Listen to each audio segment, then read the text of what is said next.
All right, this video is going to contain a long Twitter space, over an hour long, that I was able to, with the permission of the person who put on the space, upload it here to YouTube so you could hear it. It is basically Green Berets talking about another Green Beret, right? A Green Beret that came out on Jesse Michaels' channel claiming to be a whistleblower, right? Claiming that he went to an underground secret base and saw alien tech, right?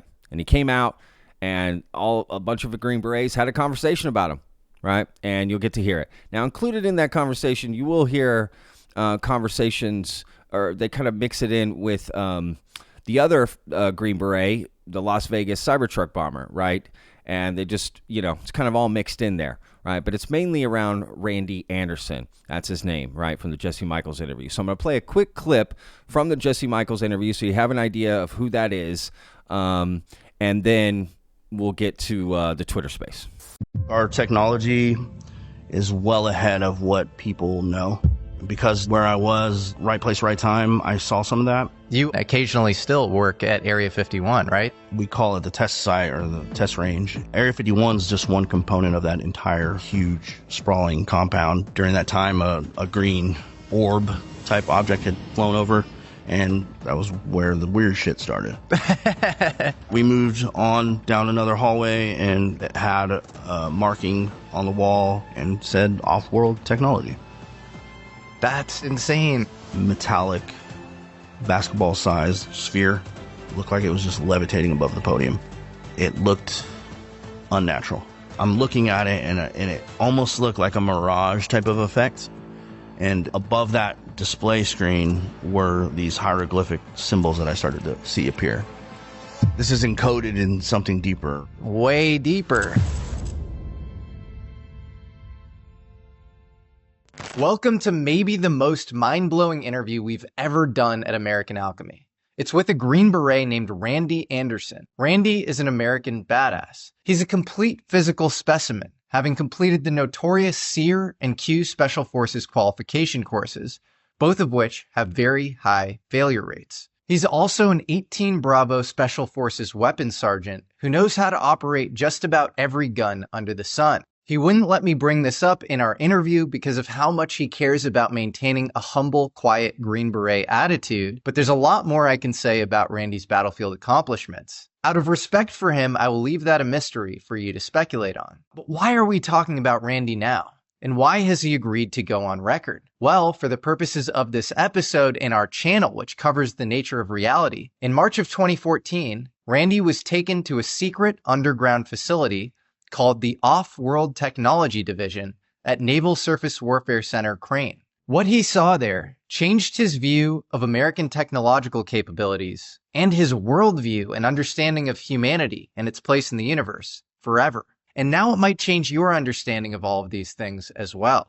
All right, so there's a link in the description to go check out that full Jesse Michaels interview. But remember, this video is going to contain an over hour-long conversation with other Green Berets, right?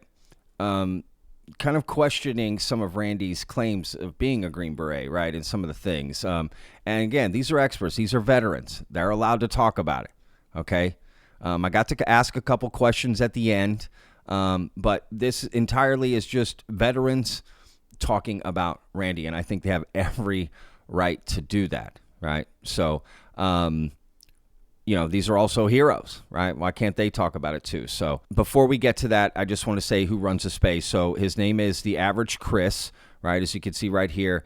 And then someone that goes by Green Beret Nap Time. Again, an actual Green Beret as well, who retired in 2023. Okay. And served. Again, other Green Berets jump in, other veterans. That's all that was allowed up on the stage till the very end, where a few people got to ask questions, but it is all just veterans talking. All right, so again, there's no video with this, but it is it's all audio from here on out. So just FYI, right? Enjoy. What's going on, GB? It's gonna be an interesting space right here. Hey, man. Yeah, got a little bit to talk about, huh? We do, and I want to first off, I want to thank you for doing this.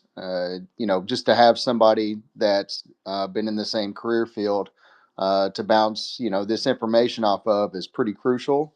because that doesn't happen a lot of times. So just the fact that you're up here, you're willing to do this. I know it's a little bit outside of your zone. I first had my interaction with you when you did that after space, the Sean Ryan, the space he held about Livelsberger. So again, thank you for doing this. Yeah, man, absolutely. Yeah, I mean, I'm not like super experienced in drones or UFO or any of that stuff, but my perspective from a Green Beret standpoint and what we're about to pick apart here, I think has a little bit of merit. So happy to do it, and hopefully shed some light on this. I don't want to call it a straight grift, but it's pretty insane.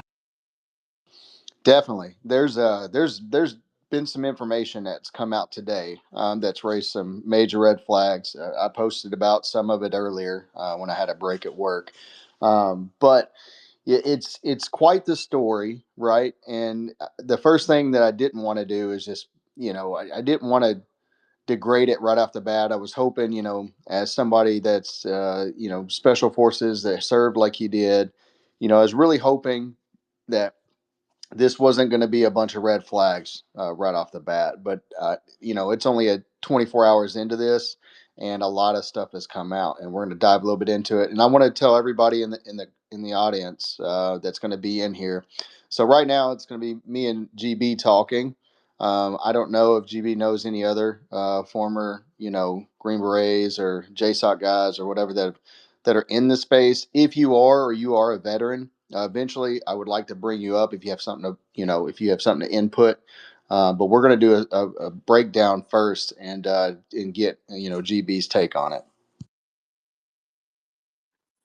I don't see anyone right now that I know has any more insight, but yeah, when we get towards once we go through some of this stuff, absolutely open it up and see if people have anything to add or any questions to clarify.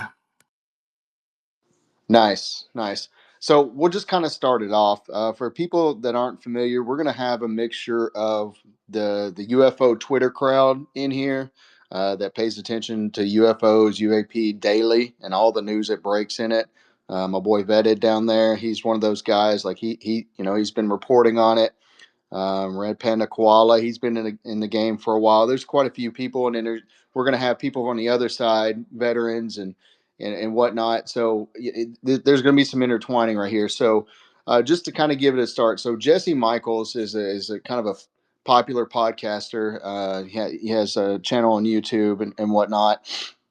And the big push here lately, since I think 2023, is these whistleblowers, these UAP or UFO whistleblowers that have come forward, mainly from their lead guy, David Grush, who testified in front of Congress alongside two pilots, David Fravor and Ryan Graves. This happened back in 2023, and it kind of caused a big commotion. And then fast forward to this year, there was another congressional hearing. Lead man on this one was Lou Elizondo, who has a very checkered history, especially of making statements that contradict things that he said in the past, and claims that he's made, titles that he's held. He's even been caught in an event where people paid to see him talk and give a lecture. He was caught, putting up a fake image of a UFO, which ended up being a reflection of a chandelier behind whoever took the picture, and he cast it in the light of it's a UFO mothership, and it was confirmed by pilots that they were seeing the same thing in the sky, and he got caught. He retracted that, so forth and so on. So here we are, big push for all these whistleblowers to come forward, and it hasn't happened. And the ones that have been extremely questionable. I pretty much, I, I, I would say I put the one that came out recently in a documentary by James Fox called "The Program" to bed. Jason Sands, who's now known as the intergalactic alien assassin, Air Force intelligence officer in the past, or not officer, but analyst in the past, who claims he went and shot aliens in caverns and killed them on the behest of the United States Air Force in the 90s. So here we are. Another whistleblower comes forward, and this guy's name is, Randy Anderson. And this is on the back of, which everybody knows, Livelsberger's situation, Green Beret, pretty well known, and what happened with him, and then the message that he sent out to Sean Ryan and a couple other people, Anti-Hero Podcast. So once that news broke, I think it was Stephen Greer, a known UFO grifter in the community, who's been caught, putting flares in the sky, and saying that they were UFOs to audiences. Um, he had mentioned that there's going to be more Green Berets, I believe, coming forward. And sure enough, this guy comes forward like a week or two later. It was something along those lines. And so it was Jesse Michaels. This guy, Randy Anderson, I'll let GB jump in here at any moment, but Randy Anderson is a former Green Beret. It's kind of shrouded on how many years he actually served. He's made a comment on a website saying it was 8 years. He did an interview about his supposed business that says 10 years they did it. So it's kind of up in the air. But we'll kind of get into the claims here in a minute. GB, do you know anything about that Naval Research Center crane that's in Indiana? Yeah, I do. I mean, does have some advanced weaponry stuff going on, but essentially, and what he would have went to, and this is kind of what's open to. It's open to SF. It's open to any really armor or anyone that's dealing with weapons. It's actually geared towards Navy small arms, right, and the repair of them. It's not really actually geared at going and learning all these crazy weapons. There's actually and that's another thing too. Like this dude, I'm gonna break some stuff down, but 18 Bravos get their own foreign weapons. It's part of the Bravo course, right? So they go through all these foreign weapons and how to use them, how to take them apart, how to put them back together, all the specs of them and everything. They have a big test on them at the end, right? So um, would I'm not saying he wouldn't necessarily go to this. I'm sure there are. I mean, I don't know personally anyone. I haven't talked to anyone that's went to him, but I have buddies, and they're like, yeah, I know dudes that have went to that armorer's course, and it's not like a crazy big deal or anything. It's good information. It's good for a weapons guy to know, but it's nothing insane. All right, so I mean that part of it is kind of crazy, but I want to go back a little bit farther. For first, if everybody watched that video, or if you didn't, he starts off and kind of talks about going through selection, and I don't know. I'm trying to figure out exactly when he went through. I think it was pretty close to when I did. He said he's like they went on the run, and he saw these signs or things on trees as he's running, and he had to remember them for a test. Absolute horseshit. All right, I went to selection. Um, the last thing you're thinking about is looking at any trees. All the events start, especially the runs. They start in the dark. You're running with a headlamp on. Like you're going through these trails. I mean, the sandy part's true, but you're going through these trails with a headlamp on, just hoping to survive. Not like you don't even know how far you're running. You don't know how fast you need to go. You just know you got to run. And so, like the last thing on anybody's mind is, oh, I see these weird things. I should probably like look at them, and then they're gonna get me for some other crazy training, like all that right there. I don't even know what to tell you about that. That's insane. All right, so right when he started off, doesn't make a lot of sense. The next thing, an 18 Bravo, especially an E6, is what it looks like he got out as a staff sergeant.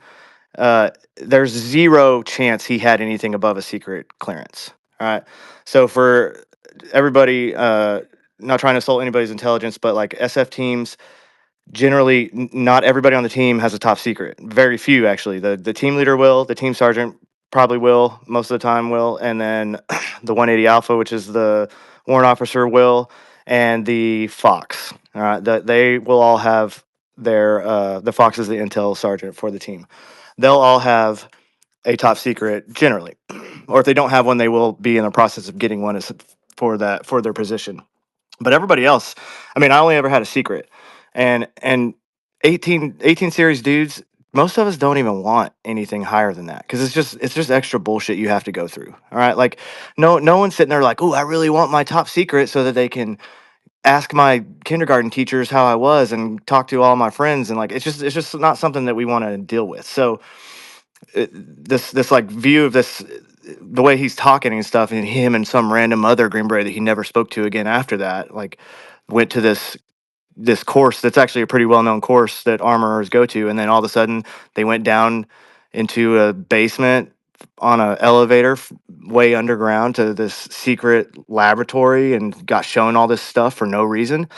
What are you serious? Like as I'm watching this, I only watched about an hour of the thing anyways. I had to stop because I was like I might lose my mind and like reach through the YouTube and just strangle this dude because this is all complete absolute bullshit. Yeah. So So yeah, yeah, go if you I'll talk about a few other things, but just if you have anything to add to that. yeah, just real quick. So yeah, so he had stated that it was he was there for training. He never really said what he was doing, but then it was one day after the training. Apparently, they were him and this guy were doing really well. They both had TSSCI clearances, like he stated that, and so they took him into this building where supposedly, like at first, they were shown. I think it was foreign tech that it wasn't exotic. It was just unconventional. I think that's what he said. And when he started to talk about what that was, he didn't say anything. He said he couldn't give any details. Made it sound like it was classified, right? Like he wasn't gonna he can't talk about it. And then going to what you're saying, all of a sudden, apparently, they go to another security checkpoint. Basically, made it sound like they were going into a skiff or maybe even a facility where there's a SAP, something along the lines where it's like super secret squirrel stuff, classified, ultra, like. And then they went down this elevator, and when he pops out of the elevator, he says he sees a placard by a door that says "Offworld Technology."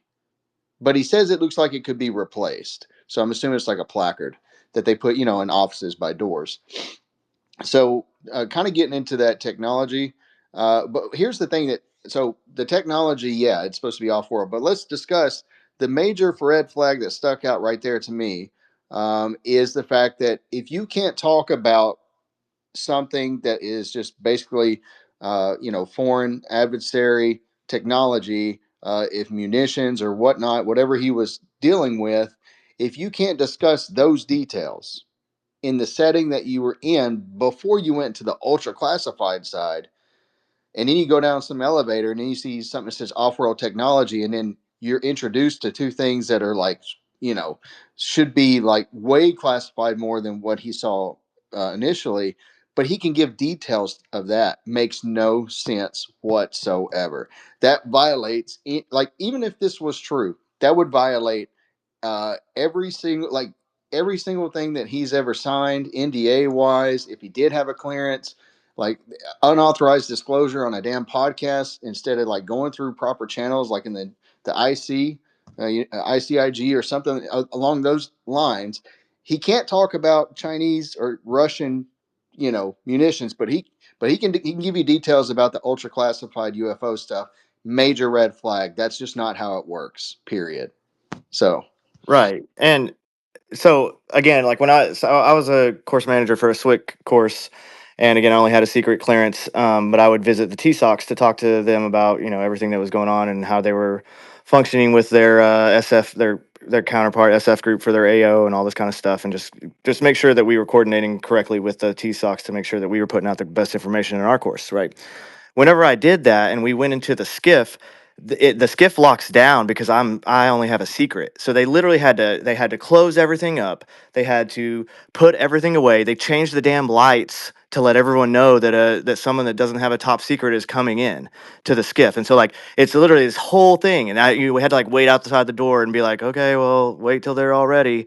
And then I go in. It's super inconvenient for everybody involved, and I get it. So, but like that's the like, and then yeah, like you said, the NDA, like just because you get out of the military doesn't mean that NDA no longer applies to you. I mean, if you disclose something that you had previously that was classified, that you were under NDA, and like you disclose it to the public like that, I mean, you go to jail, dude. There's all kinds of different things that can happen to you from doing something like that. So that's insane. And yeah, and then where he goes and all of a sudden, yeah, I can't talk about that. But then we go down into this secret layer, and I can talk about everything that I saw down there, and they didn't have us sign anything else. Like, I don't know, man. That again, the whole thing just kind of made me angry watching it, and it's kind of hard for me to. Didn't you posted something too, or you sent me something about him being addicted to heroin or something in the past? What was that about? Yeah, so we'll kind of get into that. But so yeah, that's what I wanted to put out. Like, I'm glad you brought that up about like what it's like when you go on the skiff and you don't have a secret clearance, or you don't have a top secret clearance. Those are the things that happen, right?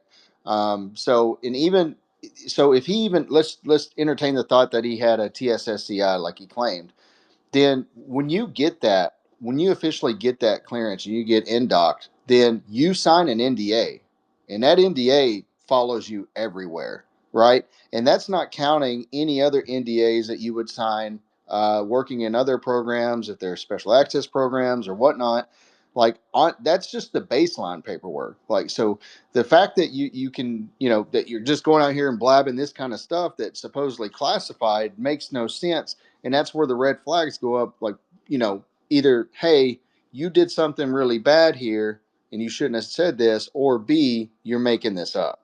So that's where the red flags were. Now, to go into it before we get into all that, so what he saw, if people have not seen the video, so at this crane, this naval, what is it called? What I can't remember the exact name of it, but It's the Naval Surface Warfare Center, Crane Division. yes. So in this place, he said, he goes down in there, and the first thing he sees is what he labels like a basketball sized sphere. And it looks like Oh, hold on 1 second before you jump into that. He first says that he goes to this course to learn the Mark 44 minigun, which the Mark 44 is not a minigun. The Mark 44 is a 30 millimeter chain gun that is actually called the Mark 44 Bushmaster, which is not necessarily small. It's not small arms, and it's not anything that I mean, if anybody in the that's listening, that's a Bravo or has some more experience with that, let me know if I'm wrong. But that goes on tanks. Like that's not something that light infantry unit like SF or something is going to be using. So that first of all is insane. He calls it a minigun. The M134 is a minigun, right? And that's something that he as an 18 Bravo would have been trained in. But to go in and the first thing you say about the weapon system that you're talking about is completely false, like that's a huge red flag too. All right, sorry, go ahead. Yeah. So, well, I'm glad you put. See, that's why it's important to have people that do the same job or like the same job, uh, in a in a space to talk about these things. This is what happened when I had Jason, like a guy that worked in the same career field as Jason Sands in the intelligence community. He was able to give those kind of details, which paints a far better picture, and it helps like debunk a lot of these claims. And or call them out as BS, because that's just not how things operate, right? So I'm glad you brought that up. That's not something as an Air Force veteran that I would have caught. I wouldn't have known any better. So I appreciate that. Going all right. So going forward, so yeah, the first thing he sees is a basketball-sized spear. He kind of, I guess he explained it as like it's like metallic and super smooth, like basically like it's a perfect, no kind of indentions, but I guess at the top it looked like there was a small indention sphere, and he said that it looked like it was levitating, like there was some space underneath it. So it was just kind of like hovering on a podium, right? Which is a bit odd. And he made it sound like they took them down there because they're weapon specialists, that maybe they were trying to see their take and what they thought it could be or whatnot. So not much was said of that afterwards. But in the UFO culture out here, on UFO Twitter, spheres or orbs are a huge thing. Like it is like the current flying saucer in the UFO community. So it's not a surprise that that was said, because that fits right into what's going on right now. Now, the second thing that he says that he witnessed, and not just him, but a fellow that was with him, mind you, we'll get into that, uh, is some kind of what they described as a gauntlet. It's this piece that apparently that you could put on your hand or on your arm, and I think he described it as some kind of potential weapon system. Yeah, Now, yeah, and he said they were real quiet about it because it must have killed somebody or somebody died from it or what. Oh, yeah, there's some kind of like when they found it, there was kind of some kind of energy burst or something, and somebody got hurt, potentially killed, I believe is what he said. So then he goes into talking about it and describing it in detail. And then he stated that there were uh, projected hieroglyphics that were associated with this piece of material or whatever it was, some weapon. And the best way, I guess, the way he described it was he mentioned the movie Predator and like the wrist thing on the from the Predator in the movie, and like how those little hieroglyphics look and how they're ever changing. That's how supposedly these hieroglyphics that were projected, like projected in the air, and they were changing and they were like ever evolving, something like that. So he described that. Now, afterwards, apparently, him and the guy went back to, I think, the hotel or I think he said barracks where they were staying, and I guess they talked a little bit about it, and then that was it. And he never saw this guy again. Sorry, you hear my cat. Sorry about that. You never hear this thing again, and then so he doesn't hear from the guy again, and supposedly they try to find him. This is on another podcast, UAP Gerb, I think it's called. Supposedly try to find this guy, and somehow he's able to determine or hear that the guy potentially died, in combat, something like that, which may have happened. I'm not going to discount that, right? Guys do a dangerous job. It was a dangerous time. I'm not going to discount that. But at the same time, he made it sound like he couldn't find him, like he'd never seen him again. He couldn't find him to talk to him, which is to me, I know that there are ways in email chains and on servers in the military that if you know somebody's name or at least know what they do or at least the unit. I mean, surely he knew what unit he was from. He had to have conversations with the guy. Like he could have easily found him and talked to him or contacted yeah, him. yeah, that's insane. You go to a court, especially if you saw some crazy shit with this dude that you went to a course with, and like you were the only two that saw it. Like you're gonna remember this dude's full name, and you're gonna know what group he was in, and all that kind of goodness. And you, yeah, I don't know. I mean, we can sit here and speculate all we want, but what it comes down to is that the main aspects of everything that he said are like you can't trust any of it. I mean, he didn't even know a damn gun. He didn't even know the difference between a minigun and a chain gun, which, as an 18 Bravo, like, I mean, I don't know how many drugs did he do? Like, does he even know anything at this point? Right. So that's his job, right? He's supposed to be a weapons specialist. So, and I know we've mentioned the drug thing twice. So this thing goes, it's on the Jesse Michaels podcast thing, American Alchemy, I think it's called. And so it starts to pick up, he's kind of popular. I'm sure Joe Rogan and people know who he is. So fast forward to today, in less than 24 hours, one of the first posts that come out, and it was sent to me by Stephen Greenstreet from the New York Post, and it shows a episode of a podcast that he did that seems to be geared around firefighters, which we know from the interview with Jesse Michaels. He stated that he was a firefighter, uh, either currently or at some point in his life, along with the Green Beret stuff. So on this podcast, and this is in 2023, he admits that he became an opiate addict. I believe he stated heroin, and and to be clear, I'm not bashing this, right? I'm just stating what the facts are, and it's kind of relevant in what's going to come up. So when he says he was addicted to opiates, and then while he was a firefighter, he was arrested at work at work with narcotics on him and was charged 3 felonies for drug paraphernalia while at work. Hmm. 3 felonies. Now, per his words, those felonies were eventually dropped. I think he said 2 days in jail, got out. I think he went to like a rehab one time. It didn't work or something, and I think he found a better one. and supposedly he's on the up and up, right? And that's fine. And I'm, you know, more power to him, right? That you don't want somebody to suffer from that. But the reason why this is an issue is because later on in the Jesse Michaels interview and in the other podcast, he states that he currently is off and on a contractor for the DoD or DOE. I can't remember which one he said. It wasn't clear. That he does some kind of tactical operations training, tactical warfare training at Area 51, and has an active TSSCI clearance. So the reason why that's important, if you have, I don't know if anybody's ever had anything above a secret here, but if you've had at all any kind of drug issues, that is the quickest way to either get denied a clearance or lose a clearance.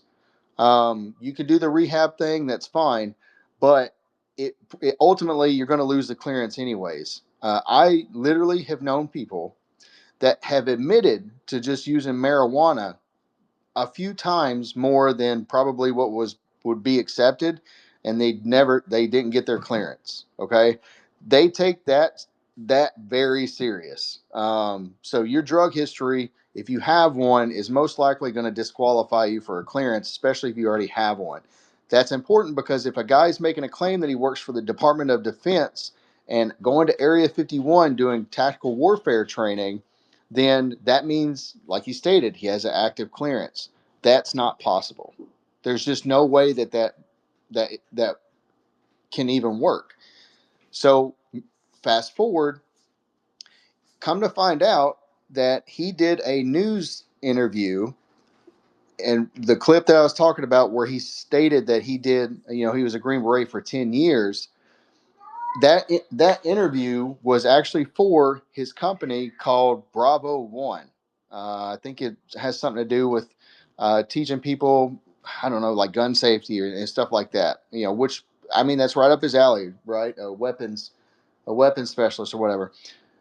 But the issue with that has now come out. There's a potential that company is not even licensed. It's out of Nevada, potentially that it's not licensed and it's never been reported. Which, if you're dealing with any kind of arms, I don't know too much about this, but if you're given like anything to do with weapons training or anything like that, I think you would have to register as as a trainer to do something like that. I don't know the exact details. Maybe you do, GB, but that turns out it's not registered at all. So, but it's out of Nevada because that's where he currently lives. Nevada, obviously, in the range of Area 51. It's a good possibility that he has exaggerated his company that just teaches basically, basic gun safety and stuff to civilians. He has exaggerated what he does with that company and the accesses to places like Area 51. That's why stuff like that is important. Those details are important. So, GB, do you have any comments on that? Yeah, I mean, yeah, there's definitely all kinds of licensing you have to do, especially if you're going to be teaching stuff like shooting or anything like that. Not to mention like the insurance that you'd have to have. I did a quick look up. Bravo One Company Inc. out of Nevada. It looks like Bravo Ventures LLC and Dove Ventures are like connected to it somehow. You can't even click on Dove Ventures, so I don't know what that is. But there's no other information about it. It looks like it was just they were just created, and then that's kind of all that has happened with them. So that's weird. Um, hold on, let me go to the comments right quick. Zinar, I don't know how to say your name, dude, but he made a point that some echoes on a team will have a TSSCI, and that's true too, especially if they're handling higher level crypto. So they'll definitely have that, and that would be the other person on a team. But the point of all that is that an 18 Bravo, unless they were at like a S3 battalion S3 or higher, and in a planning department where they needed a higher security clearance, they wouldn't have anything higher than a secret.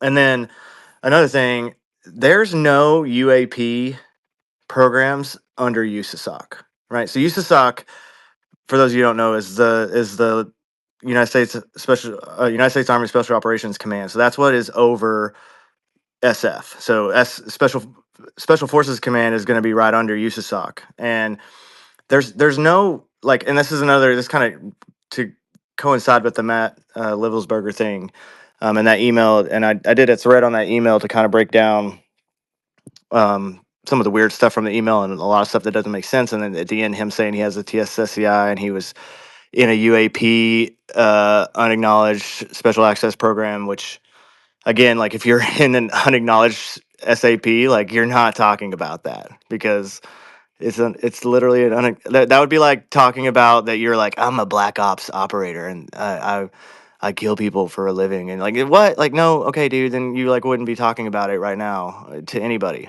So but there's no position inside of USASOC to where you would even be a part of anything like that. So that doesn't make that all none of that makes sense. And honestly, if one more Green Beret comes forward and is like, I know about UAP, I might slap him. I didn't even know what UAP was until the Matt Livelsberger thing because we don't talk about that shit. No, literally, I've never heard a Green Beret talk about it before in my whole life.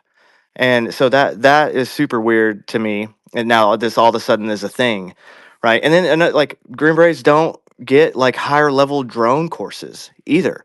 So like even if you wanted to talk about like we can do the SUAS, the smaller ones, the 55-pound or lower drones, because that's what we would use at a team level. But you're not doing anything more than that. And so unless you I can't even think of, unless you maybe went up to SOCOM or higher and you were in some staff level command at that, then you're not going to get any of that. You're not even going to be talking about anything that even has anything to do with that. So all that's pretty crazy to me. Yeah, that's great insight there because we could speculate it all day long, but unless you're really in that side of special forces, Green Berets, JSOC, whatever, like if you don't know it right until guys like you come out and talk about exactly how you would get there. Is it even a thing? Like that's pretty crazy that you guys. So nobody's ever talked about like UFOs, UAP. Well, UAP is kind of new, but it's usually just UFOs.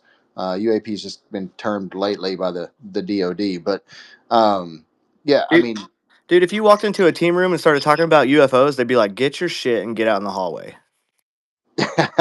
I don't doubt that. As you know, like I've got a buddy who's currently in special forces, and I can tell you, like I I've tried to bring some of this stuff up, and he sounds so disinterested. Like half the time, I don't get text back, and we always text. So you know what I mean? Like, so I can believe that because you guys have a lot more on your plate than talking about stuff in the sky that people misidentify all the time. Some there might be something to it, but as far as like, is it priority? Absolutely not. It sounds like.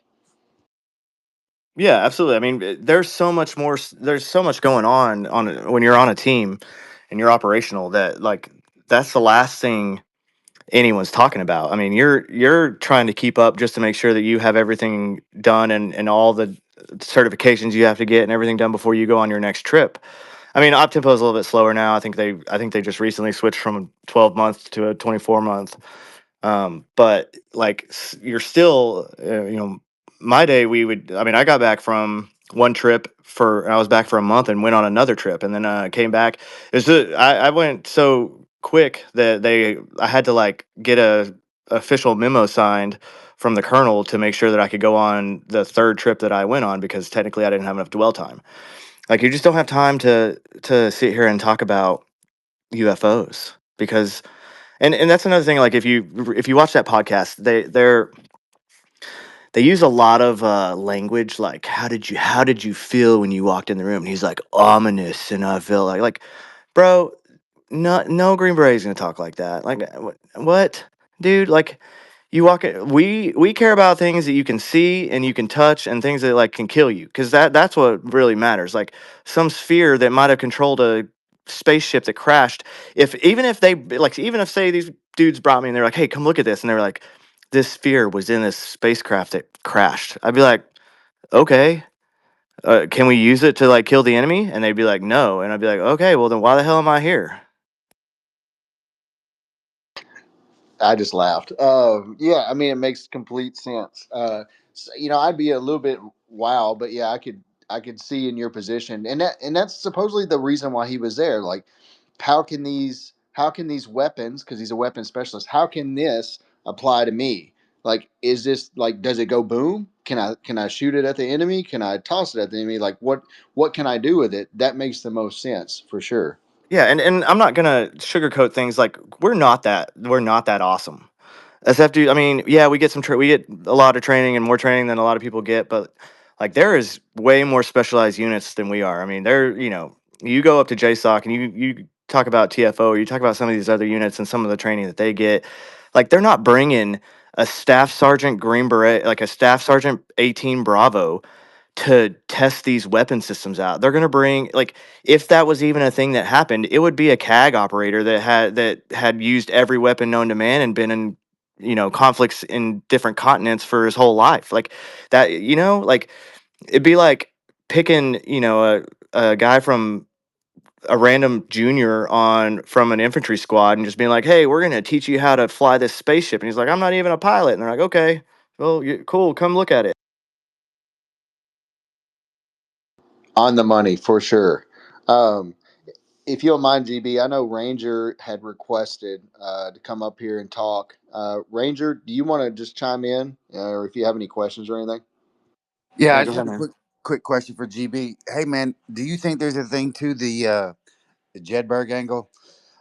I've heard a few people mention it, but I don't see how that would have anything to do with it. For like Livelsberger. Correct. Yeah. I don't think so. So actually, the more I looked into it, the more kind of I talked to some other people and got some other records. It looks like he failed ASO training, which would be a precursor to doing anything Jedburg. Um, so I don't know what level it was, and I think it was a conversation with an ex girlfriend. So take it how you will. But there was a post about it that she had like went to visit him, and he was in. She said, which she probably shouldn't have said that either, because you're actually not supposed to talk about it. Um, but not going into any details. It's just the secret scroll stuff that like SF dudes do. There's some specialized courses that you can go to do that, and then the higher level of that would be going to either RSC or Jedburgs, which is a specialized battalion within each SF group that they created kind of after basically the surge happened. They opened up Force Battalion, and they were gonna basically the Force Battalion was gonna be just another battalion of regular SF teams and ODAs, and then the surge, the war kind of dwindled down a little bit, and they were like, oh, we have this whole extra battalion, we don't really know what to do with it, so they kind of brought back the whole Jedburg program, which is it's supposed to be similar to what like the OSS Jedburgs back in World War II were, but I don't know. Again, that's still part of speculation, and I don't think that they've released. I don't think they've released his like full DD-214 or anything that would tell us like what schools he actually attended and did. Um, But if he did not pass that course, then he definitely would not have been a Jedburg. I mean, so like you go to level 2, and then you go to level 3, and then level 3 after level 3, then you could go higher than that. But you'd have to pass those other ones first. You can't just go be a Jedburg without passing these other courses. Ranger, if you don't mind me asking, what do you think about the story that we've been telling here about this guy, Green Beret, Randy Anderson, that's come forward? What's your initial take on it from hearing the information?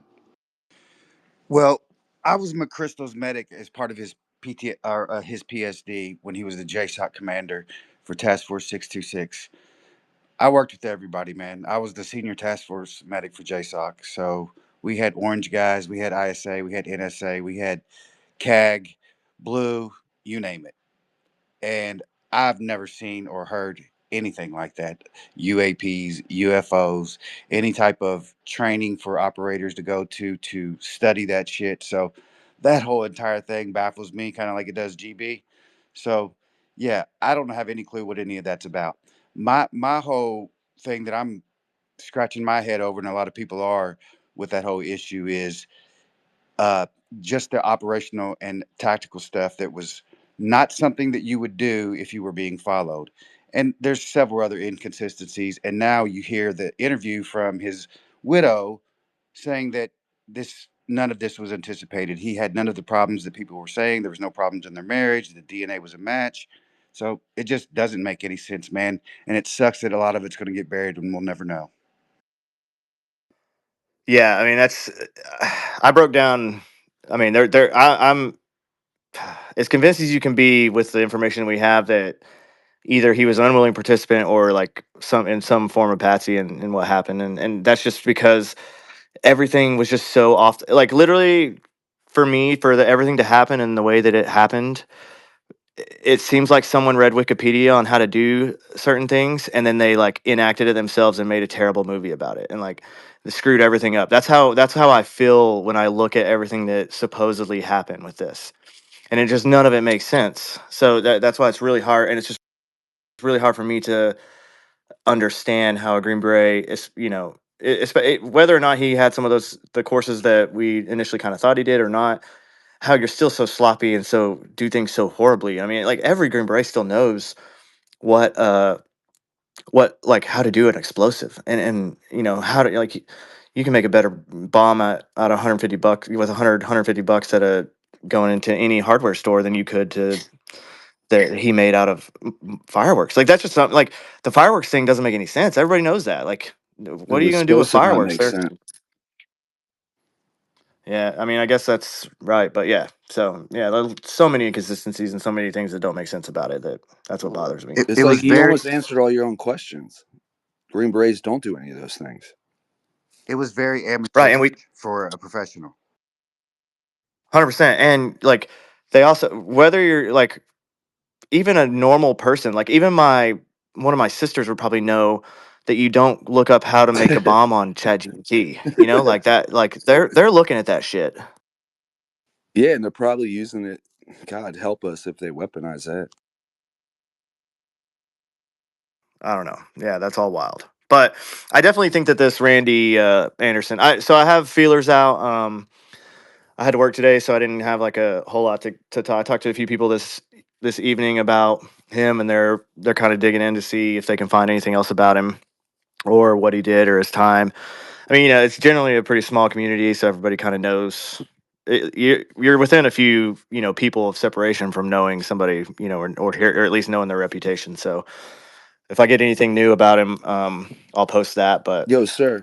from everything that I saw in that video, it's definitely him just looking for some screen time and maybe to make a little money off of just lying about stuff that no one can prove. Like, and that's the other thing about UFO shit, and that's what like all these people are like, oh, they must have saw that. Like, you can't prove it was there or not. So at the end of the day, they're like, well, I did see it. So you can't prove it. It's all bullshit. Yeah.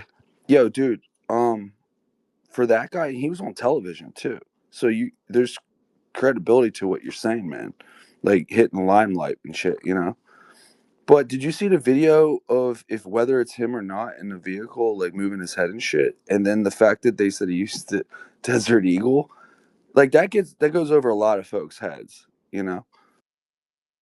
Right. Yeah. I mean, where did he shoot himself and when? Because he didn't do it beforehand. Because if you shoot yourself with a Desert Eagle, guess what? People are going to know about it, and there's going to be. I mean, there'd have been splatter. There'd have been something. There'd have been Yeah. like, there wouldn't have been a head up like it was. Like, yeah, there's a lot of things that don't make sense with that And at I own a all. Tesla, bro, and I can promise you, there's more cameras in that fucking thing than, and there's video. There's not even a question. Yeah, I guess Tesla right now is saying that because it wasn't using the auto drive feature, that the cameras don't record when you're Yeah, they not got doing that. sensor So mode though. how true that is, I don't know.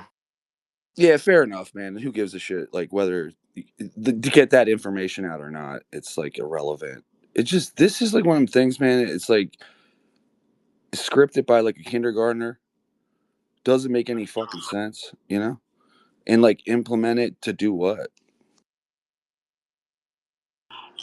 Yeah, well, I don't know. And then the next thing is like, I can't even think of a reason like why he would be framed for it if he didn't. So either he had a complete mental break and just lost his mind and did Yep. all this shit because he literally lost his whole damn mind and just was like crazy out of like which I We've mean, seen it, hey, dude. war We've seen changes it, bro. people. Yeah, PTSD. I mean, I know a dude that stepped in front of a train Yeah, just E9 just killed one himself. night just because.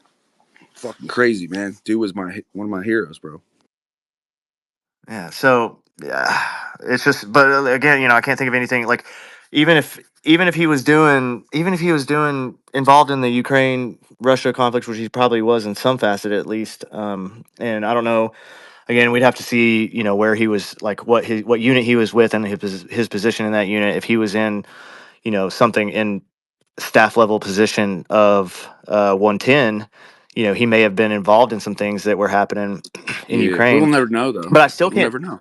Yeah, but I just still can't think of anything that he would have found in there that would warrant, such a two-bit weird I know, dude, and assassination. like what you were saying earlier, man, about the UFO shit was cracking me up because, like, to your specialty, man, and God bless you, brother. I had a lot of friends down in Herbert, like I was stationed down there for a long time. A lot of friends, a lot of hurt, man. A lot of friends fucked up. You're the man, dude. And I get what you're saying because you're a ground, like you're the elite, bro, on the ground. Why the fuck would you give a fuck, you know? But at the same time, a guy like him, to your credit and to his too, which is why I'm not gonna fucking back this bus up over this motherfucker, is he's also mentally strong, like can do manipulation shit. But I don't nothing leads to the fact that he would do that. So like it takes you down a road of these conspiracies and shit, like the okay, like all that bullshit, like whether or not it's true or not, who knows. So, Green Beret, you brought up a good point a while ago. That I say this a lot, and I did this with the last whistleblower that came out. That you could probably you're within an earshot of probably somebody that knows Randy Anderson. Given that the career field is it tends to be like it's a big field, but it's not right. It's a small niche of guys. So it would be that was one of the things I was going to ask you is if there was any way that you've reached out to anybody to even verify like Randy Anderson, as far as like we've seen his DD-214, we get it, like all right, he's a guy, he is who he says he is, but at the same time, like surely somebody's Yeah, worked but with that him. DD-214 kind of cuts that bread trail off. You know what I'm saying? Like it cuts that shit off, man. Because then you get into contract and shit, and then them ties get dried up. Right. So what I was saying is like surely somebody's going to have worked with this guy, and there's going to be information that maybe they don't want to come out, but there's going to be information from somebody Yeah. to paint a better picture. Do you have that DD-214? Can you post it in the chat here for the space? Yeah, give me 1 second. It comes down to figuring whatever group he was in, and then what, like, when he would have went through the course. Then that kind of narrow. Then we can, through the grapevine, we can talk to dudes that were Right. either went through around that time frame or were in that group, and may have known him. So that's how we would kind of narrow it down and get information about him that way. Short of going through official channels to try to get his official military Yo, Green stuff. Beret, but you know too, bro, that like how quick guys can fucking flip, man. Like this E9 I knew, um, there was no fucking signs on the wall that were saying this dude was gonna do what he did to himself. You know what I mean? Like, Oh yeah, no, I'm not. I don't. Not talking about Matt in this situation. I'm talking more about Randy. So no, like, I know, sir. yeah, I'm thinking. And what I'm saying is like after that DD-214, right? Like the trail, regardless, like anything that his wife says, anything that his friends say, like the mental that like let's just fucking entertain the idea that he did, right? And it's him in that vehicle. Well, nothing that we're talking about right now is going to give us the fucking answers. Whether we have his DDT, like the 214 and shit, like it's all going to dry up because there's nothing. It's compartmentalized to a motherfucker. Yeah, the DD-214 is not for Livelsberger. We're not talking about Livelsberger. We're talking about this Randy Anderson, the other Green Beret that's come out to be so-called whistleblower. That's where these Sorry, fellas. DD-214. I have not heard the story of this Mr. Randy Jackson. Could you fill me Please in, do. sir? Here, I'm like, that's who we were talking about. We're talking this space. We kind of went into the Matt thing just because, Littlesburger thing, because of the of him talking about UAP and some of the things that's kind of what is bringing these new folks forward. All right, but hold on, let me just look at his DD-214 real quick. Well, what, real quick, He said, Ranger, did you want a quick breakdown of who we're talking about? Is that what you wanted? Yeah, I had not heard this most recent claim from this guy. Did he witness some kind of UAP activity or part of this program or claim to be? All right, so quick breakdown. Green Beret of either 8 to 10 years. His story has changed depending on like what he was on, but he went to the Crane Naval Warfare facility. Green GB knows a bit more about it, and he went there for training. He said one day after training, him and another Green Beret got asked to go and look at some foreign adversarial. Tech or munitions, whatever, to see, get their idea on it. He wouldn't go into detail about any of that. Like he was basically like, it's classified, I can't talk about it, blah, blah, blah. But then supposedly they got taken into another more secure facility or area checkpoint and went down underground at that facility and came out. And he said the first thing he noticed, there was a placard that said Offworld Technology on a door, which is kind of odd. And then the second thing he noticed was there was a small sphere, basketball sized sphere or whatever, that was kind of on a podium, but it looked like it was levitating or floating in place, whatever you call it. And then the third thing he saw was something that he described as like a gauntlet that you could put your hand into, and Glory hole. yeah, basically said it could have been potentially some kind of weapon. And then when it was discovered, there was an energy burst. It hurt somebody, potentially killed them. From a conversation you heard the cadre having. By the way, the cadre is, I guess, what led them all around. Well, Green Berets are the top of the top, though. Like that minority is even smaller than the rest of them, right?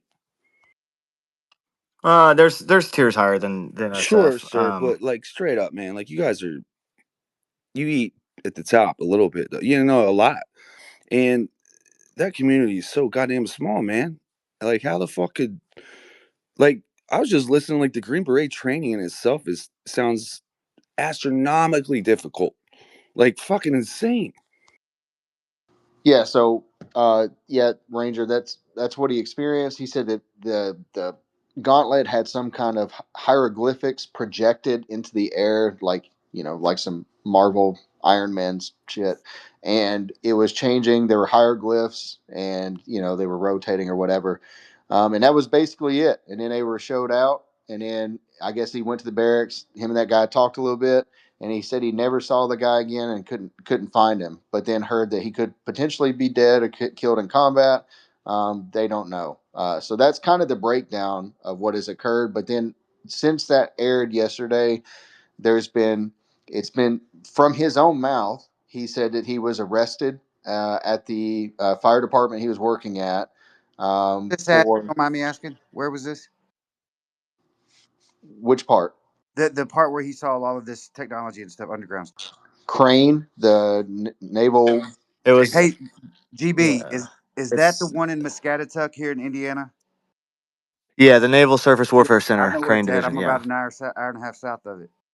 Yeah, but yeah. So that's where he was saying he saw all this stuff at. and honestly, this shit will get fleshed out real quick. Well, yeah, that's what we're Yeah. trying to do. Okay, so his DD-214, he's missing. There's a whole page of this missing. So we're the continuation sheet. I don't. Did he not post that? Probably not. Um, he did sometime in 19th group. I'm assuming when he got Alpha active duty, but it looks like he was fifth. He had to be fifth group because he has service in Jordan, 2015, 2016, Nothing in Afghan. and then no, it's all. So That's it all had to be awkward. fifth group. Yeah. So inherent resolve, sock forward, Jordan.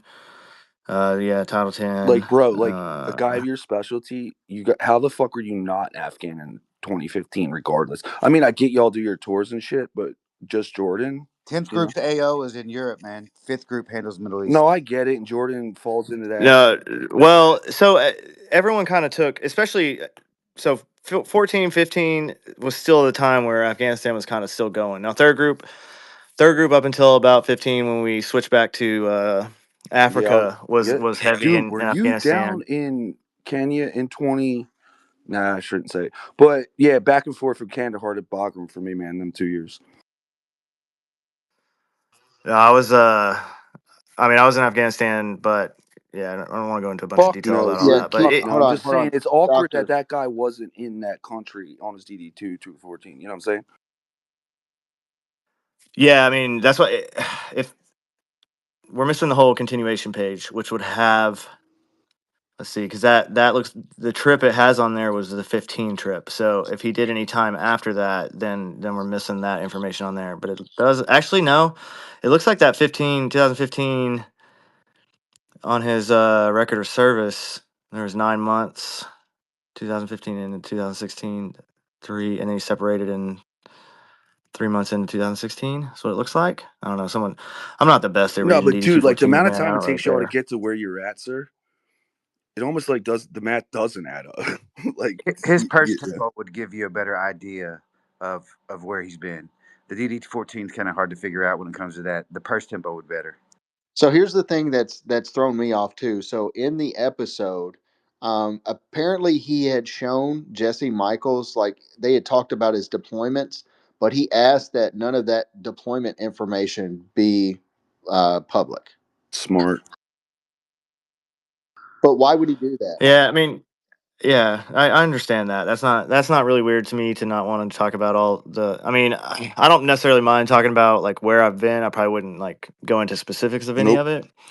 But yeah, I mean, him not wanting to air that but him not wanting to air that, but then going and airing the super super super top secret fucking tech that no one else could ever have seen or should like that. How does that make sense, It bro? Him doesn't, like dude. none of this makes sense. Yeah. So that's why again, I bring people like you into it because then you can analyze what this guy's disclosed at the very little. Like I definitely understand, the deployment aspect. Yep, keep it under wraps. With what you guys do, that's fine, right? The last thing you guys need is more criticism for what's Yeah, going not on. criticism, sir. It's also like there's like we're just doing simple math, like how long a school takes, how long a deployment takes. Each branch does different lengths of deployments. In 2015, it was hot in Afghan more than Jordan. You know what I'm saying? So like there's a lot of nuance to what we're talking about without saying details, and we don't really need to say details, but like it's also documented, you know, It would be simple to verify all of this stuff that this dude's talking, 100%. all this dude's talking about. All you Yeah, got to do is just get somebody in that was there at the same time.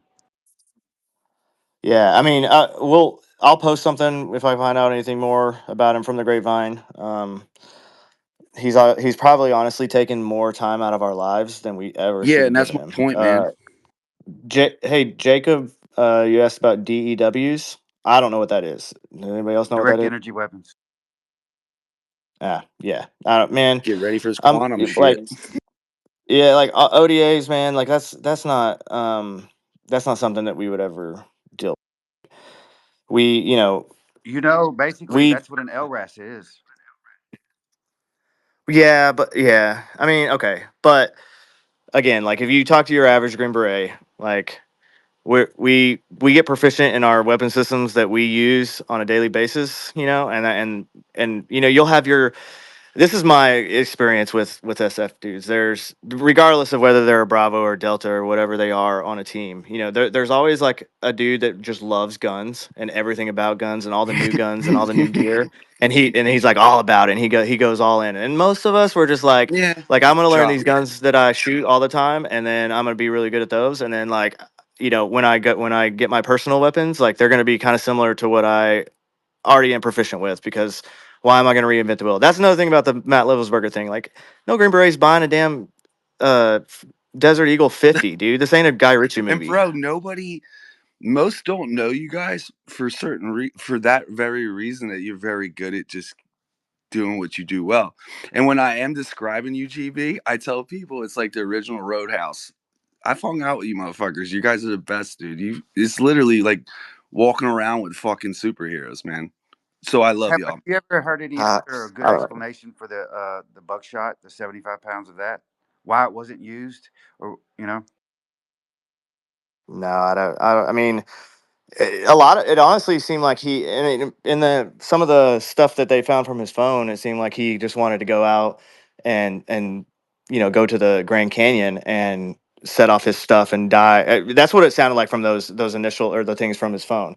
Like the Trump Tower thing, like where did that even come into play? Yeah. That was never anything that he even mentioned in any of his And was there a correspondence. Desert Eagle registered under his name at all in his inventory?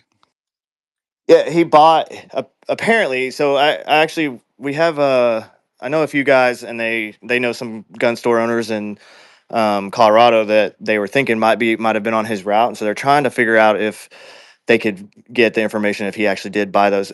He did. I mean, obviously in his correspondence, he said that he ordered them on the 27th, I believe, and he picked them up on the Yeah. 30th. I think is what it But was. GB, dude, that's such Um, a big caliber. Like, you don't need that to do what you need to do. no, it's seven. And again, we don't carry Desert useless Eagles. pistols like that have 7 rounds. Like there's a reason why we carry Glock 17s or Yeah, that's what I'm 19s, getting because at. we want the extra shots. And then every Green Beret you talk to, they're going to tell you, anybody that's actually done any shooting, actually, not just Green Berets, but anyone is going to tell you that, like, you don't need a higher That's what I'm caliber. getting at. Shot And I know. placement is what matters. So getting proficient in the weapon system you have and having the most amount of shots so that you can get correct shot placement, that's what matters. And why And the Eagle yeah, if you and have the AR too? You don't need both. Well, an AR with no sights or no optics or anything. Yeah. What are you gonna do with that? exactly. So Go punch playing somebody? devil's advocate, it's like, all right, did they find a burned up fucking Desert Eagle? Did they find a round? And even if they had done that and it's not him or what, like that's another like, is he saying something? There's no They, Green Berets they getting did. a They found. goddamn Desert Eagle to do that. Yeah. That. I mean, it doesn't make sense. But they did find. They found. Apparently, they found three spent shell casings that did have primer strikes from the Desert Yeah, Eagle. placed by like a security officer at Dunkin' Donuts. Like who the Right. fuck? What the fuck Right. are they talking about? I don't know, man. It's all a mystery. Hey, Chris, you got anything else you want to touch on? I was going to bring a couple more people out, so I'm gonna cycle people out, and there's a couple more want to ask some questions. Well, one now. There's an Intel guy in here. Who is that? Alibaba. The Yeah, that's who's going to come up.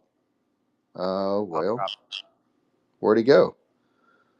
Well, he was in here, so I don't know where he went. I was literally just going to bring him up, Who's but your intel guy, dude? That was bullshit.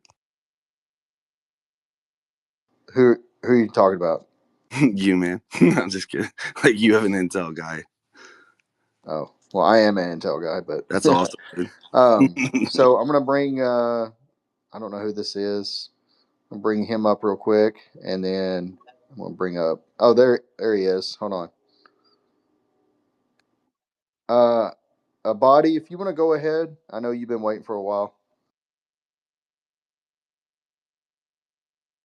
Hey, I just saw your message. I guess you don't want to talk about Matt. Yeah, I kind of just don't. I mean, people can speculate on all day, but this is more so about the Green Beret UFO whistleblower. It came out yesterday. This is what this space is about. Yeah. Well, I have two things about this. Did we have did we get any confirmation on when the last time he was in Germany? Yeah, he flew in on the 21st and was supposed to fly out on the 4th. That's when the last time he was in Germany. Yes. Yeah, as far as I'm tracking he flew from Germany on the 21st into the United States. Oh shoot. Okay, that changes everything because yeah. Was he supposed to Uh, say something? what's that? I'm sorry, you're breaking up. I said, what did you say? Oh, nothing. Oh, yeah, that changes everything. Yeah. Okay. There's a bunch of stuff going on. Yeah, I think I have a theory in my head. I don't want to talk about it in public spaces. Why not? And because it's highly classified. If it was that classified, Well- you wouldn't say it. No, because everybody knows we have footprint in Germany and other places. So that's the reason I asked. Yeah, shoot. Okay. And as Who's far as we, about by the way? as far as the UFO stuff, I mean, we already have non-classified information, CUI, from DARPA and their project in northern New Jersey. They they've been basically co-developing a lot of high technology drones to basically scan from like aerial scanning for chemical weapons and dust and some crazy stuff. What And about cancer? Can they scan for cancer? I have not read anything about that, to be honest with you. Yeah, but as far as like from the Ukraine-Russia war, we learned a lot about drone technology and how it's been used and implemented in the Using battle. the word war is a little bit much. What's that? So he kept cutting people off. He's gone. I'm not gonna do that. So finish what you're saying real quick, and I'm gonna bring some more people up here. Okay. So yeah, from the war between Russia and Ukraine, and it's a heavily drone operated battlefield, and we have learned a lot from that. So, and our technology is adjusting based on the electronic warfare is using both sides and how basically they're implementing those drones into the battlefield from surveillance into actually attack. So we do have a very advanced drone program, and a lot of it. Yeah, I don't think anyone's discounting that we have advanced drones, man, or any of that information.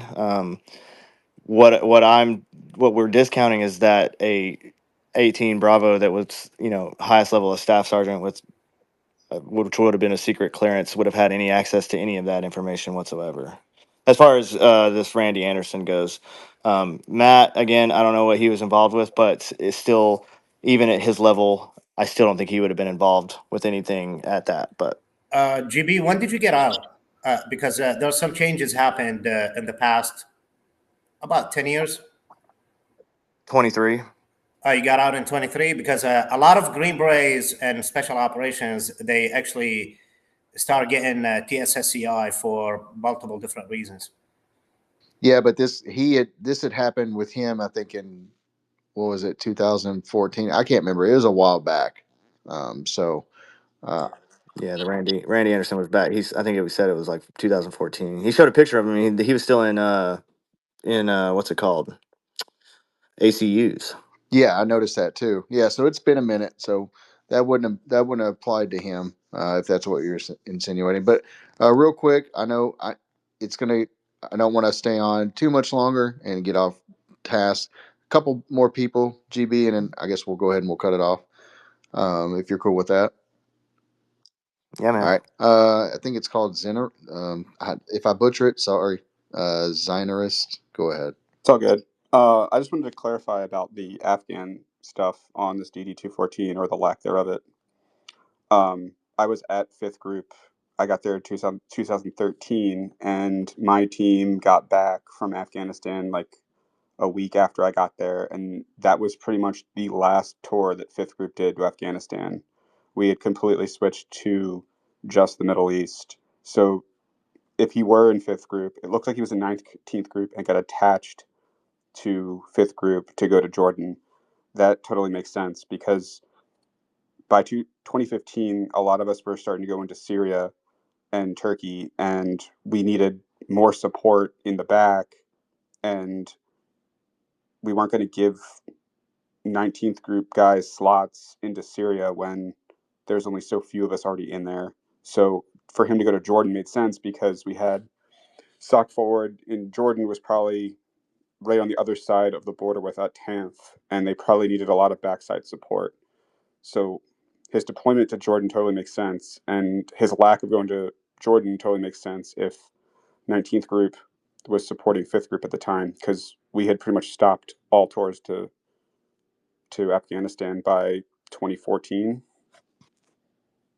So Yeah, that I just tracks. want to ask, so do guard groups generally support other groups, or how does that work? So what they'll do is, if teams are light on dudes, so your team's supposed to have 12 guys, but you only have, maybe 6 or 7 at times, we might request from the National Guard guys for additional support. Now, at the time, my team was full when we were in Syria, so we weren't asking for that. But the B team or um, the SOC might have been short with 18 series dudes who they want in the back because they know what other 18 series guys need when they're forward. So they'll request from the guard units, hey, you guys want to do, 7 months in Jordan, or do you want to do 8 months in Turkey helping us out because we need more backside support for the guys who are forward. Nice, thank you. Yeah, I'm just trying to paint a better picture. Like obviously, Yeah, I don't want to. I'm not disparaging this guy in his service. He did what he did. It's there. I'm just more concerned about the claims he's made outside of it. Yeah, his claims don't make sense, but his GD214 tour makes sense, which doesn't really mean anything regarding what he said about Crane. Right, and so that's a common thing in this community, and I have been trying to sound the alarm on this. Is what's happening in the UFO community is there are guys with backgrounds, certain backgrounds, whether it be military, any kind of DoD, or even intelligence, especially intelligence. All these guys are coming out as so-called whistleblowers, and what's happening is they're making claims, right? But they're not being deemed credible because they have evidence to support claims. They're being deemed credible because of their resumes and their background. And it seems like it's just specifically targeted towards military, DoD personnel, and IC. That's a red flag that's been popping up, and unfortunately there's something that there's a way this stuff is tying in, and I've had people message me, and I'm definitely not going to mention names on this one, but there are some of these so-called UFO celebrities that have been former military intelligence, or I don't think any of them have been special forces, but they are trying to take military veterans and groom them into, if they have like any kind of experience, like groom them into, and those are the words they're using, not something that I've put out there, but grooming them into becoming these witnesses, these whistleblowers, and moving them forward because because to them those guys with that background are seen more credible than the people that, normal civilians that have experiences, and they're trying to gain a foothold in Congress and get attention to push this stuff forward. And that's what's been going on. I've been trying to put that out there as much as I can because I've seen that trend develop since I've been here. And to be honest, as a veteran and a guy that works still in Intel, like it's I hate it because I had a conversation with a guy at work today, who was involved with SF, and then he retired. So he's there's an underlying thing, especially with Livelsberger and others that are popping up, and it seems like for guys like you fellas that have done the service, security, or I'm sorry, special forces, JSOC, all the ranks of those guys, when you're in, what you've gone through and the amount of training, the amount of experience, and then there's no support for to help you guys with vices, right? Like, with this Anderson guy, he had a drug addiction. With Livelsberger, obviously had some mental issues going on. He was I had read that he was seeking mental health advice and stuff. Like, there's a trend, and it's an alarming thing where you guys aren't getting the support to help with what you've experienced, and now you're seeing some people and their rationality and how they think and like how they're acting out now.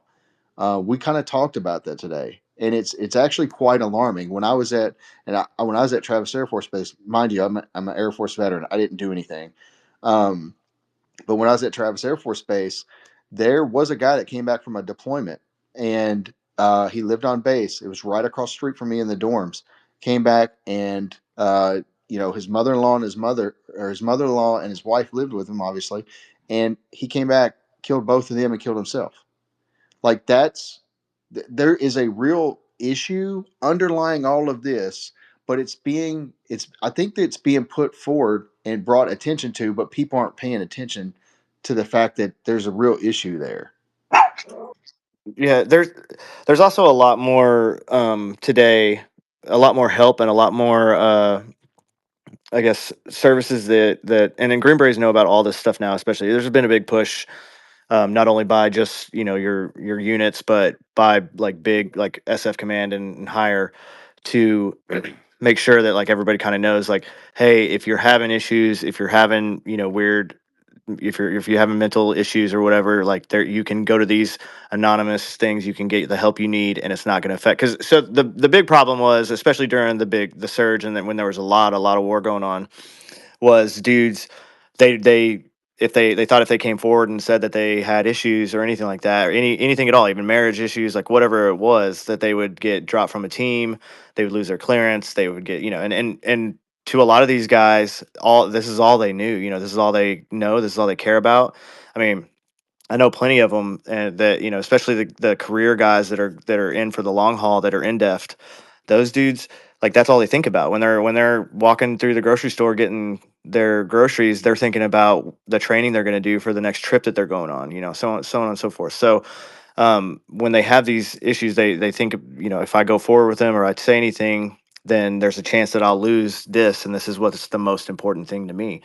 But nowadays, there is a lot more options and a lot more help out there. So I'm hoping there's really good organizations out there. The SF Charitable Trust is one of them, and they do amazing things. They have unanimous or anonymous programs that you can do if you need help. They'll pay for them, they'll send you to them, like all the kind of stuff. And then just the big army still has, the big army has the their system. I can't remember exactly what it's called, but you can go through that, and it won't actually affect your clearance or anything like that. It's kind of, they keep it separate, and Army One Source, maybe, I don't know, maybe I'm wrong, but there's a lot of stuff that you can do to get some help, and it is pushed a lot, and so I'm hoping that does get better. But it does, yes, I agree with what you're saying, that um, it does seem like there's this big narrative being pushed about all this mental health issues. And then another thing, like if Matt had been seeking help for that kind of stuff, like that wouldn't be public record. That wouldn't be something that anyone really would know unless he's specifically himself talked about it. Yeah, So I it's don't know true. how much, and his wife said that he wasn't. So I mean, yes, she could just be a grieving widow who's trying to just protect his image, which I mean, yeah, absolutely. I'll take all angles from it, but I just don't see that coming out in the news the day. I mean, that shit was being reported almost immediately that he was having mental health issues, and like, how would they know that? One, you got HIPAA, and two, uh, like who's saying that? Because if he would have been seeking help from anybody, that's not something that, I mean, definitely in his command would not have said anything about that publicly. That like that's you're going into some really murky waters if that was to happen. So Yeah, that you're 100% right. It doesn't make any sense that they were saying that, because they shouldn't know. Command would know, but they wouldn't release that. Um, I think what it might maybe is they might have actually had, these people may have had mental breakdowns, and it's not that you're seeing more people from this community have them. I mean, we've had issues with guys on deployment have mental breakdowns, and they were they got the support, the situation was fixed, and the public would never know about it because the command did the proper thing. I think with as many Green Berets as there are, and as many of them have been going for 10, 15, 20 years, the fact that we actually have so few is more surprising than the one or two occasions where it's been public. I think that you're only seeing the large catastrophic failures of a command that are going public. The ones where problems do arise, the teams and the commands are really good at actually addressing the issue and making sure that guy gets help, and it doesn't make the news because they did the right thing. Yeah, oh, absolutely. I know lots of dudes that have gotten help for whatever reason, whether it be marital or whether it be just they were in the wrong headspace or whatever it ended up being. And yeah, you're right. Like commands that's they literally have an open door policy to kind of combat that, to because the last thing they do want you to do is to take your own life or to hurt somebody else. They want you to get the help you need and to move on and then hopefully become operational again, because that's the ultimate goal. I mean, an SF soldier, just your average SF I'm losing my tongue here. The average SF soldier costs $1 million to make, right? So like, and you talk about deltas, you're talking way more than 2.7 that. So million. there you go. 2.7 million, man. So like, it's in the best interest to keep these guys as sane and operational as possible. So when there are any again, it does happen, right? I mean, we all know, anybody that's in the community knows somebody that has taken their own life, and it's terrible and tragic. And I wish there was a way we could like ensure that it doesn't happen. But you know when you go to war, things happen and you see things, and then some people handle it differently, and then that's just the way of life. So um but yeah, I think all good points made. So real quick before I get to Shane, but I want GB, obviously your opinion, Ranger and Zonarist. I so going back to this Randy Anderson, with what obviously the drug addiction, like he admitted that. Obviously, he's had probably maybe some coping issues as well, right? Like that's I'm assuming maybe that's where it came from. I don't know. He might have pain issues. I don't know. But what do you think? What is your take on why, if you don't, if we don't believe what he's saying is to be true, why is he doing it? I mean, it's easy to say maybe for fame and money. But if you watch that interview, one thing I did notice about him, one, he didn't show his eyes. That hat, that brim was pulled down pretty low where it was hard to see his eyes. And two, he was very nervous. Like when it showed side views of him, he's picking at his hands, rubbing his hands, like, and he slouched forward, right? It's like he's kind of like balled himself up while he was talking. It wasn't only until later in the interview that he started like kind of flailing his hands a little bit, getting a little more comfortable. So what do you think, as far as what we just discussed, would be the reason why Randy Anderson has made these claims that most likely are not true? Man, I mean, again, SF is just like anything else. There's going to be dudes that slip through the cracks and make it, and probably shouldn't have, or don't have the integrity or moral fortitude that you would hope that someone in that position would have. So there is just obviously he could have just there. How much? I mean, how many views did that video get, and how much money did Jesse Michaels make, and what did he promise? You know this Randy dude. Like, we don't know that, right? And then some dudes don't. Maybe he doesn't care about money. Maybe he had his drug issues, and this is just a redemption to hopefully get his name out there. It doesn't make sense to me because we're obviously all picking it apart, and it's gonna probably end up blowing up in his face, especially as it gets around more to the community. Because I mean, I talked to a buddy of mine today about it, and he was like, "What?" And I was like, "Yeah, you need to watch this video and like tell me what you think." But like I just kind of recapped it real quick for him. He's a career guy, retired sergeant major, and he's like, no, just from what you're telling me, I like none of that would make sense at all. I mean, like he knows plenty of people that have been to that school, the Crane school that he was talking about. So um, that's my 2 cents on it. I don't know. It could be for money. It could be for to get his face out there a little bit, and it could just be because he's a liar and he made it through and he's using it to get whatever he can get out of it. I don't know. He sounds like a strap hanger to me. Can you let people know what that means? It's just somebody that is adjacent to SOF or SF, that just want to be part of the limelight for a brief period of time, get their 15 minutes of fame. I mean, like you said, we're sitting here talking about this guy. He's got some airtime. If he gets something positive out of it, there'll be some other crazies out there that'll latch onto it and suck on that tit for a while. Yeah, I mean, so one thing he's talking about, like SF, so you could be a part of third special forces group and you could be a support soldier, right? So you could be an S1, or you could be a truck driver, or you could be a mechanic, or you could be like whatever. You're not actually an SF 18 series, but you're attached to third group, and those dudes will be downtown in Fayetteville, telling whatever chick that they're talking to that they're in third group. So that's kind of what he's talking about. He could be something like that. Yeah, because like I supplemented. I was direct support for seventh group. I was down at sixth RTB at Rudder. When they moved down to Crestview, they lost their dive medic. I think he got kicked out for something, an alcohol incident or drugs or something. And I was the only other DMT available in the area, so I had to go and supplement their dive team as the dive medic. But yeah, and another thing I wanted to mention, as far as this UAP stuff, if there was any type of SAP program, UFO UAP program, more than likely the Air Force would be involved in that. You see a lot of these Air Force pilots and Navy pilots coming back with these, and then they're coming out, and you see all these videos. But more than likely, something to do with Aero or UAPs. That would, at the top levels, would be an Air Force thing, in my opinion.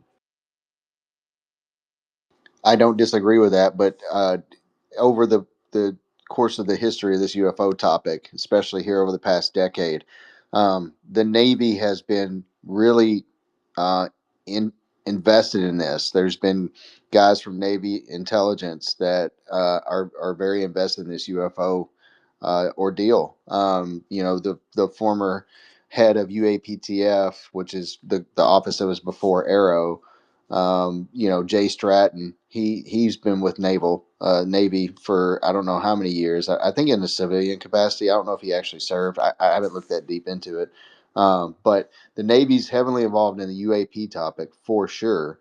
But I agree. Like as far as the Army has gone, like I have never really heard anybody invested in it until recently, and I don't want to talk about it as much, but Livelsberger with his at the end of that email where he did put TSSCI and then UAP and USAPs. So and that opened the door, right? And then next thing you know, you've got this guy Randy Anderson coming out. So yeah, it's just. But I agree with you as far as like Air Force, hell, maybe even Space Force, but they're still trying to get their shit up and going. Yeah, and AT Bravo would not be, or Zulu would not be involved in this.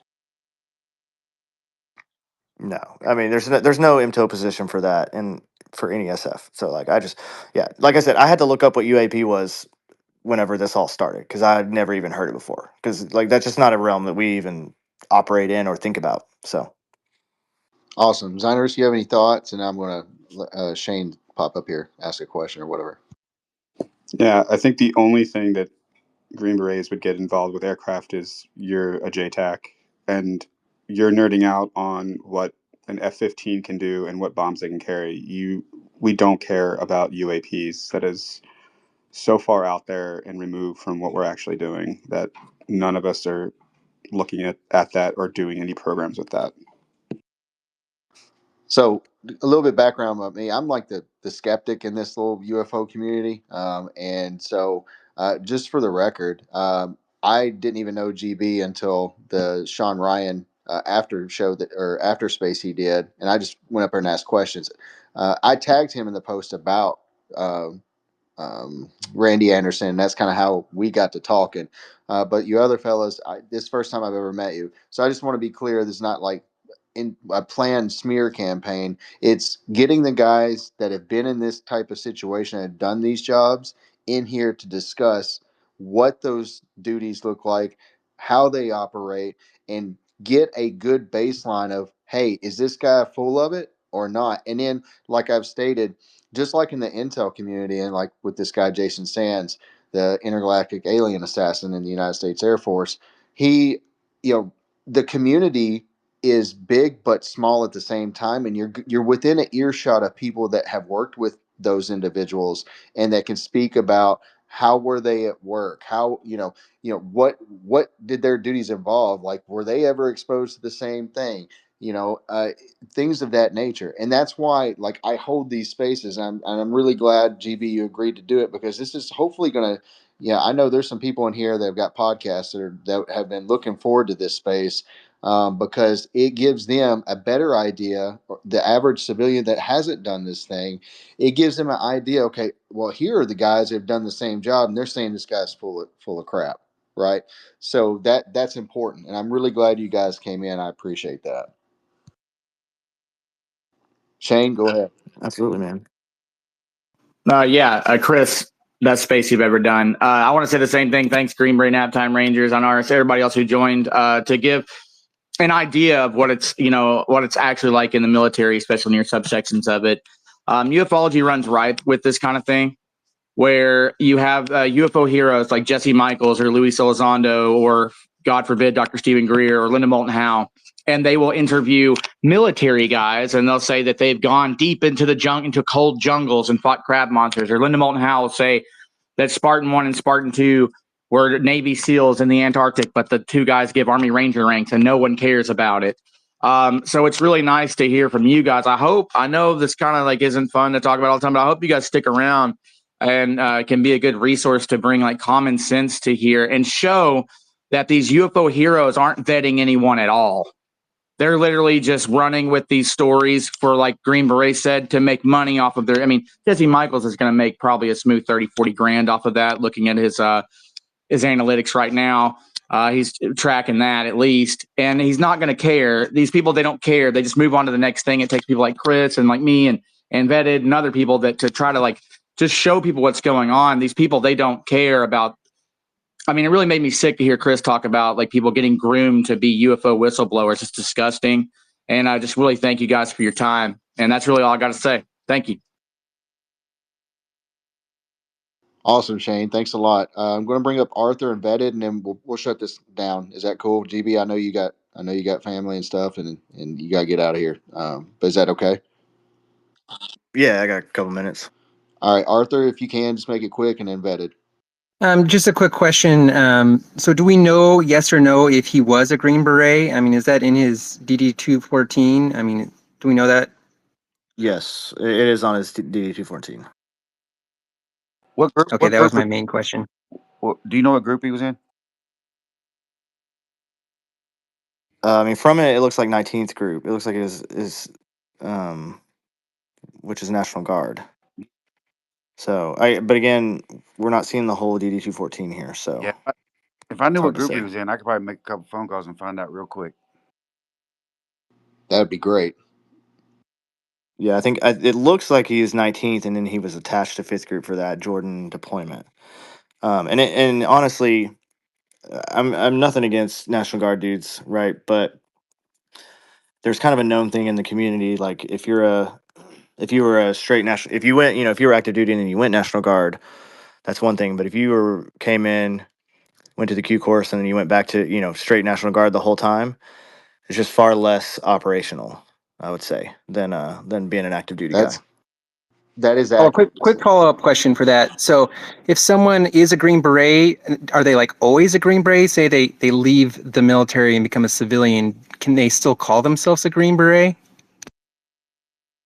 Yeah, I'm out now, so I still have a SF tab. So to answer that real quick, like my grandfather, Green Beret, old school Green Beret out of Germany, he was out there, and I've seen the yearbooks with like he literally. I remember this as a kid, yearbooks with people's names and faces blacked out. Like I to this day still remember that, and his picture being in there. I don't know if that's something. I don't think they still do that type of stuff, but he did that, and he's always been very proud about being a Green Beret. So I've always had tremendous respect for those guys. So my interpretation is that at least the old school guys were once a beret, always a beret type thing. Vetted, go ahead. Hey, Chris, thank you so much, man. Great space. Really, really enjoyed this. It's kind of enlightening, to be honest with you. I have two quick questions. One, I would imagine that people in the military want to protect each other at all costs, especially your team members. So, what do you think about, like, if let's imagine that his story is real, Randy's I'm talking about, wouldn't it put other military service members in danger for him to come out with this information, or potentially?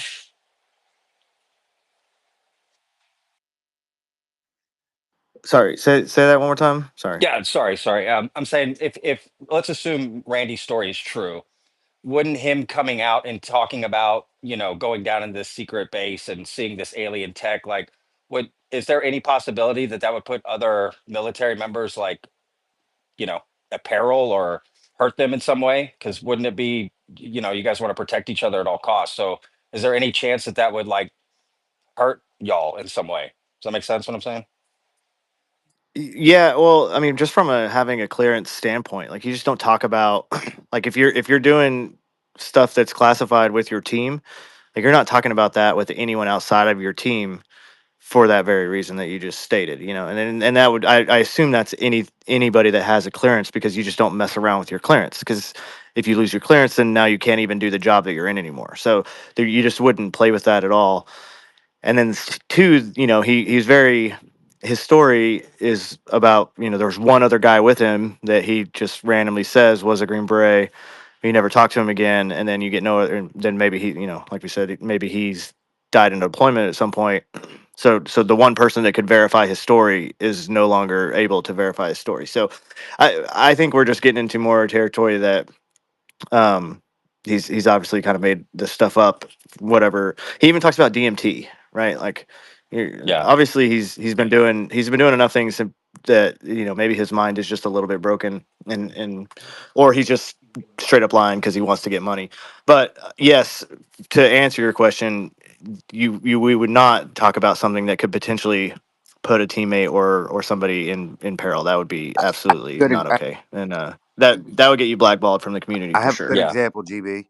Okay, so as an 18 Delta, when you go through SOCM, part of the training is we do live tissue training. Okay, this is well known. I mean, it's maybe somebody's might be ticked off that I'm mentioning it, but one of the things is you never talk about that live tissue training while you're doing it or to anybody outside of what's going on, because it can cause a lot of problems. PETA comes and finds out, and it can interrupt the training. So it's not necessarily that he's putting anyone in jeopardy per se, but you're letting people being read in on stuff that we don't want other people to know that's going on, because it can cause problems within the community. So that's a big no-no, to let everybody know that we've been doing live tissue training and working on goats and pigs and things like that. So that's just an example. All right. Yeah. Well Yeah. said. I have one last question. If Randy were here right now in this space, what would y'all ask him? I'd have a real hard time being cordial, honestly. I would pick apart his story until he didn't have an answer, and then we would all just go to bed knowing that this dude just lied. There's just no, I just don't see a way that he could explain this to an actual Green Beret or to anybody else that actually kind of knows about anything that would make sense. That podcast was for your civilians eating cheese puffs, that are waiting for their hot pockets to get done, that are like, oh, the world's gonna end soon because UFOs are coming, and this Does Green he know the Beret creed? knows. Ah, dude. I mean, at this point, who knows how much DMT he is in? I don't know, I man. was going to ask him where he got the DMT. Yeah, like, oh, I mean, whatever. He was. Where did he get the heroin? Yeah. I don't know. I know GBs that'll smoke weed here and there and do they'll obviously drink alcohol, but the GBs doing hard drugs, very very few, very That's few. kind of hard to do when you're operational. You have to Oh, function. 100%, 100%. And even the guys I know that are out and just have a cake job and get their VA and their retirement, they're still not doing Yeah, hard drugs because it's it's not worth. just like It's they're not just worth not it. doing it. I had to answer for whoever was asking about if you are still a Green Beret when you get out. So I got out in 2017, and I went into the National Guard for a year, still as a Green Beret, to finish my 8-year service contract. I signed up for 5, extended for another year to help my team out with a deployment. So I had 6 and like some change, and then I did another year and 3 months to get the entire 8 of my service contract fulfilled. So I couldn't be called up again. Oddly enough, while I was at 19th Group, I got a letter from, I think it was SWIC or just the regiment, asking if I wanted to come back and re-enlist as a Green Beret, because at that time, so many guys were getting out and leaving that their numbers were really bad. So they were actually asking guys who had been civilians for over a year at that point to come back and re-enlist and come back as a full Green Beret. It was one of the weirdest things I've ever received. And my company commander at the time at 19th Group was pissed because, say if I had done that, he would have lost out on a guy who would come to the unit and was now just going to go and turn active, and there was nothing he could do about it. So he would now be a man short for any operational goals that they wanted to have when the regular army was trying to poach guys from his unit.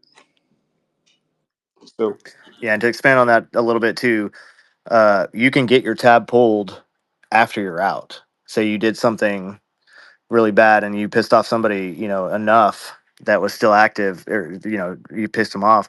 They could retroactively go and pull your tab and change your DD-214 where you're no longer an 18 series. So that does happen even though you're not active anymore. So Same thing with the short tab. yep, that makes sense. Awesome. All right. That's going to be it for tonight. GB, special thank you for doing this, man.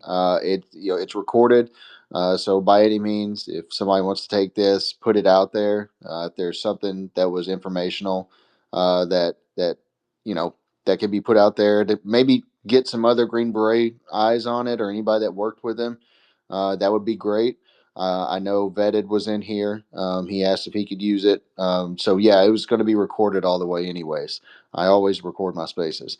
But yeah, shout out GB. Thank you so much, man. And then Zynerus and Ranger, thank you for hopping up in here and adding more context. It meant the world. You guys are great. And it's just a special thank you for what you guys did in your service, man. They're just from a guy that, like I said, my best friend is, he's JSOC, and I can tell you, like, you guys are it's tip of the spear type of stuff, and I know you don't like to boast about it, and that's how you know that you are the guys that you are.